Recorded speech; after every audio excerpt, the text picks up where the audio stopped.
అందరికీ నమస్కారం. పచ్చగా కనిపించే పంట, అందులో దాగి ఉన్న నష్టం ఎంత పెద్దదో ఈ నాటకం చూపిస్తుంది. ఇది ఒక రైతు కథ కాదు, మన అందరి కథ. వీక్షించండి.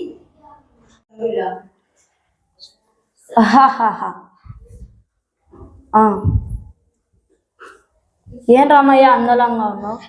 నా స్థితి దేవుడికి ఎరక. గత సంవత్సరం పంట దిగుబడి తగ్గింది. ఈసారి కూడా పంట బాగోలేదు. ఏం చెయ్యాలి? అదే రామయ్య, చూద్దాం. రామయ్య, నా దగ్గర సూపర్ యూరియా ఉంది. పొలానికి వాడు, బ్రహ్మాండంగా పనిచేస్తుంది. నిజమా? ఇంత సులభంగా అవుతుందా? అవుతుందా కాదు, అవ్వాల్సిందే. ఎంత అన్నా? 200.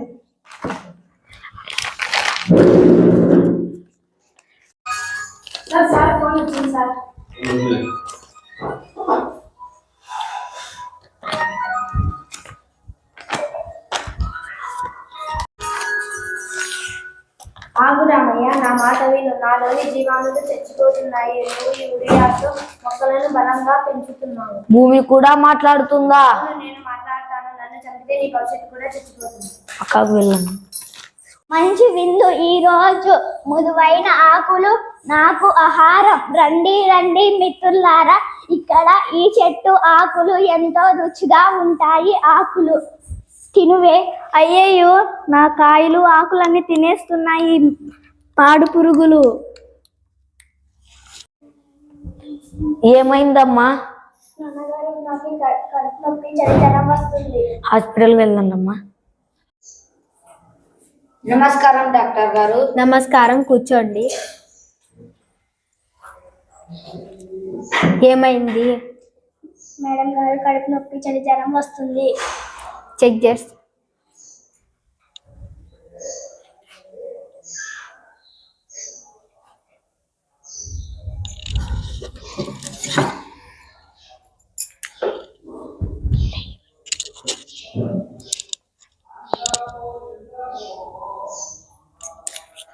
పొద్దున ఏం తిన్నావు? తోటలో కూరగాయలు తిన్నాను మేడం.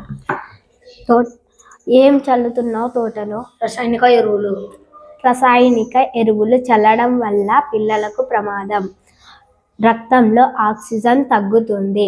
దీర్ఘకాలంలో కిడ్నీ, లివర్ సమస్యలు వస్తాయి.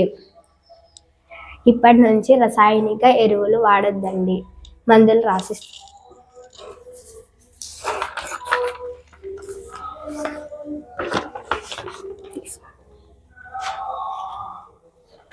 ధన్యవాదాలు డాక్టర్ గారు.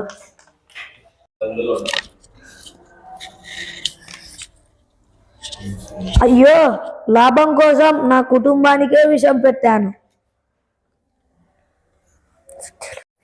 ఏమి రామయ్య ఆందోళనగా ఉన్నావు? మా పాపను హాస్పిటల్కు తోలకపోయింటే యూరియా చల్లడం వల్ల కూరగాయలు తినింటే ఇది అనారోగ్యాలు వస్తాయని డాక్టర్ గారు చెప్పారు. మొక్కలకు యూరియా ఆహారం కాదు, మొక్కలను వేగంగా పెంచే మహిమ మాత్రమే. ఏం చెయ్యాలి? మొక్కలను కాదు మట్టిని పోషించు. జీవామృతం ఇవ్వండి, సేంద్రియ పదార్థం ఇవ్వండి, మల్చింగ్ చేయండి. అప్పుడు నేను మొక్కలకు కావాల్సిన పోషకాలు ఇస్తాను.